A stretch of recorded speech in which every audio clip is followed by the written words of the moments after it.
ancient stone, shadows of firelight conspire to conceal. This was my home, a shelter from the night. Now every brush reveals how I ran with the wild. I ran with my brothers. Good evening, everyone. I am Natalie, and I am your Thursday hostess for Witches of the Moon. This week's topic is making your own tools. What I'm going to talk about today, I'm going to break it up into two parts. I'm going to talk about what you can do if you want to make your own tools, and I'm going to talk about why you would do that.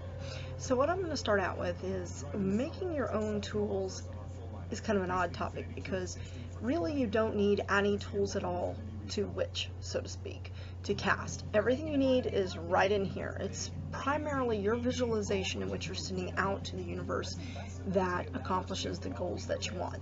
That being said, we like having tools because tools help us to focus our visualization. Certain colors, certain correspondences, certain herbs lend other energies which give our working a little more oomph, so to speak.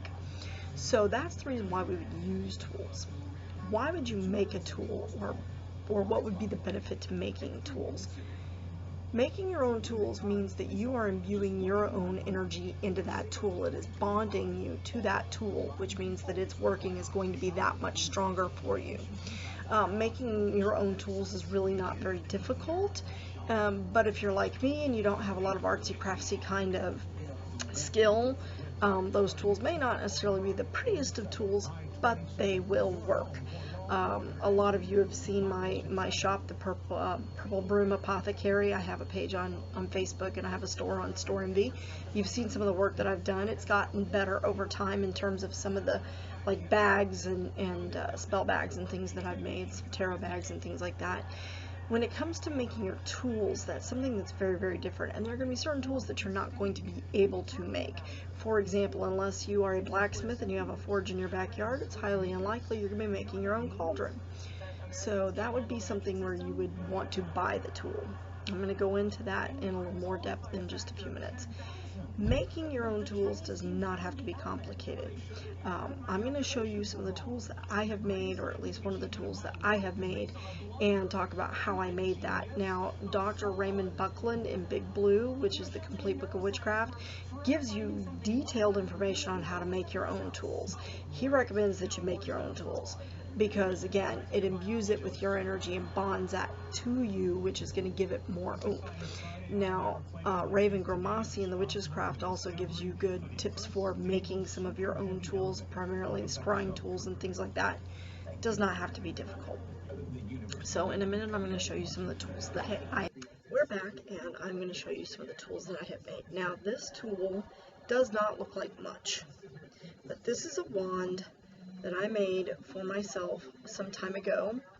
Private wand. It works quite well for me. It is made from a branch of oak that I harvested from the ground near my house because we had a tree that fell. Typically, I would say if you're going to remove a branch from a tree, you need to ask that tree's permission, leave it some sort of a gift. But what I did was I hollowed out the end of the wand and filled it with specific herbs that I wanted to give certain energies to my wand, and then I decorated it with my raven for my matroness and the pentacle to represent the elements. The red, of course, is the color of the Morrigan, who is my patroness, and actually it's not pretty, but it does work. Now, the tool that I use the most, though I'm not a big wand user, is my Athame, and this is my Athame here. It was not difficult to make. You do want stainless steel, and what I did was I took two pieces of flat wood that I got. I don't have anything to show you at the moment, but you can buy these little like 1-inch thick pieces of wood from Hobby Lobby. And what I did was I took it's a letter opener, a $1 letter opener from Walmart. Came with a plastic handle. I popped the plastic handle off.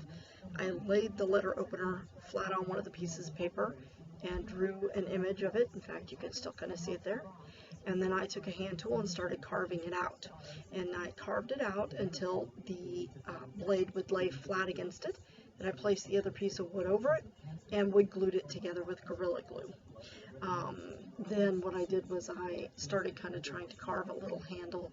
As you can see, it didn't turn out quite the way I wanted. It used to have the triple moon on the top until my daughter's dog got a hold of it when I was consecrating it per the recommendations of Raven Grimassi. But I was able to engrave it with my own particular symbols that are important to me.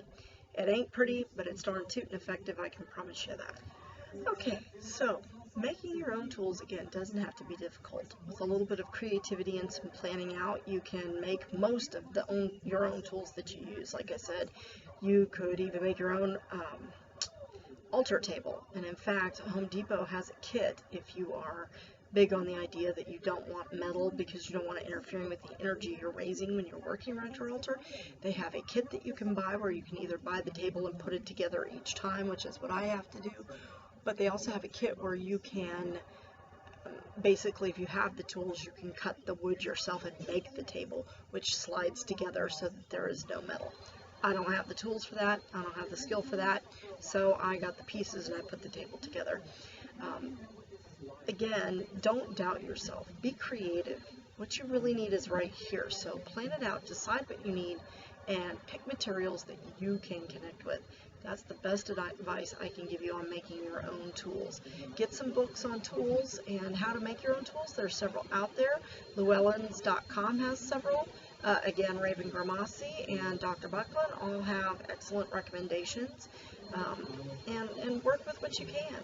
That's really all that you need to do when making your own tools. I hope that this video has been helpful to you. And, again, one thing I would say, if you decide that you cannot make your own tools or you're not comfortable making some of your tools, which is fine, make certain that you cleanse and consecrate everything that you do use, because you don't know what kind of energy has gone into the making of that tool, and you don't want that energy interfering and mixing with your workings that you're using that tool for. So cleanse it and make sure that it's something you really connect with. Again, thank you very much for watching. I hope y'all have a great weekend, and blessed be.